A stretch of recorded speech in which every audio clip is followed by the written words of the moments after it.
First வந்துட்டு இந்த பாதாம், முந்திரி, வேர்க்கடலை இது எல்லாத்தையுமே லைட்டாக ரஃப்பாக அரைச்சி எடுத்துக்கலாம்.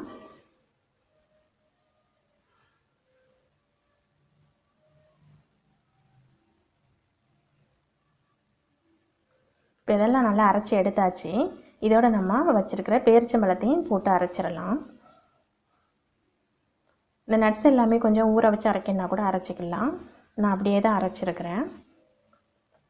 பேரிச்சம்பழமும் சேர்த்து அரைச்சாச்சு. இப்போ இதோட நம்ம எடுத்து வச்சுருந்த ஒரு செவ்வாழை பழத்தை சின்ன சின்ன பீஸாக கட் பண்ணி சேர்த்துக்கலாம். அப்புறமா 1 டம்ளர் கூலிங்கான பால் சேர்த்துக்கலாம். பால் வந்துட்டு நல்லா சில்லுன்னு இருக்கணும். அப்போ தான் அந்த ஜூஸ் வந்துட்டு குடிக்க நல்லாயிருக்கும். இப்போ இதை அரைச்சி எடுத்துக்கலாம்.